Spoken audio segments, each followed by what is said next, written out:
Hello बच्चों, क्या हाल चाल तुम लोग के, कैसे हो तुम लोग। आज हम देखेंगे relation between molarity and normality. इसको आराम से इसके फॉर्मूले को डिराइव करेंगे और चीज़ों को आराम आराम से समझने की कोशिश करेंगे। सबसे पहले हम इन दोनों के फॉर्मूले को लिख लेते हैं। मोलैरिटी का फॉर्मूला क्या होता है? Molarity is equals to number of moles of solute upon volume of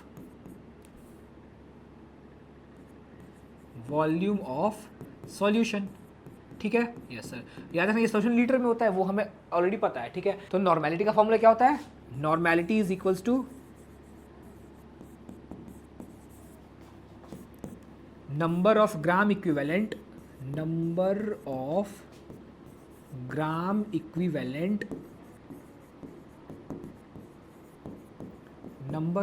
equivalent upon volume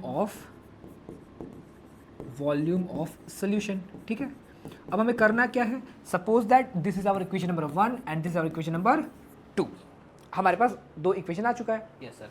तो एक काम करो, यहाँ पे इन दोनों इक्वेशन को डिवाइड कर दो। जब हम इन दोनों इक्वेशन को डिवाइड करेंगे तो हमें क्या मिलेगा? हमें मिलेगा, एक काम करो, ये कर दो, इक्वेशन 2 अपॉन इक्वेशन 1, ऐसा कर देंगे। ये करने के बाद हमें क्या मिलेगा? ये करने के बाद हमें मिलेगा नॉर्मेलिटी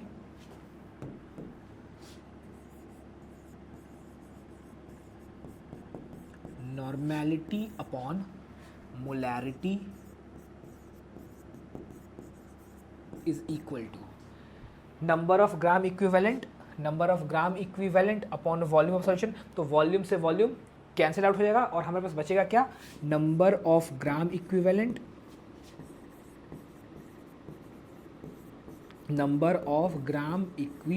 अपॉन क्या मिलेगा अपने को? Number of moles of solute. तो नंबर ऑफ मोल्स ही बस लिखते हैं, सॉल्यूट लिखने का क्या काम है? ठीक है, नंबर ऑफ मोल्स। ठीक है, अच्छा। तो नंबर ऑफ ग्राम इक्विवेलेंट का फॉर्मूला क्या होता है? नंबर ऑफ ग्राम इक्विवेलेंट का फॉर्मूला होता है मास अपॉन इक्विवेलेंट मास। तो हम उसे यहाँ पर लिख देंगे।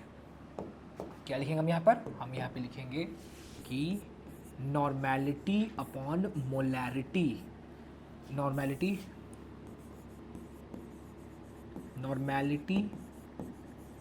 Upon molarity is equal to gram equivalent is equal to क्या होगा? तो यहाँ हो जाएगा मास अपॉन मास, मतलब जो भी मास ऑफ सॉल्यूट है, whatever it is there. So mass, given mass लिख देते हैं, given mass upon equivalent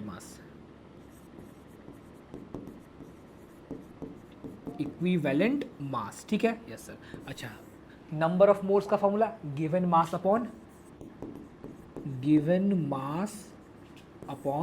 molar mass, ठीक है। हाँ सर, ठीक है। अब सुनो आगे, अब आगे सुनना, आगे क्या होगा? आगे ये होगा कि यहाँ पे हम लिख देंगे नॉर्मेलिटी अपॉन मोलैरिटी। यहाँ तो सेम ही रहने वाला है, यस सर, यहाँ सेम रहेगा।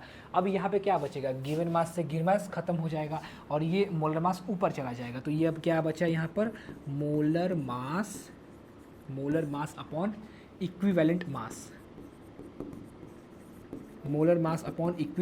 मास, ठीक है। अच्छा, अब यहाँ से क्या होगा सर? यहाँ से ये होगा कि मोलर मास, तो ठीक है, इक्विवेलेंट मास का फॉर्मूला क्या होता है? हम सबको पता है कि equivalent mass is equal to molar mass upon X, ठीक है। तो normality upon molarity is equal to molar mass upon equivalent mass is equal to, तो मोलर मास अपॉन एक्स, ठीक है। हाँ जी, यहाँ तक बात क्लियर है?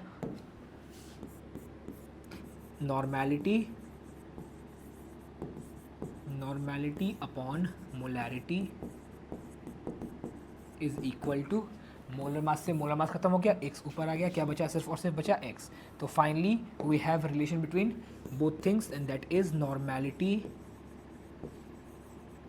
Normality is equal to molarity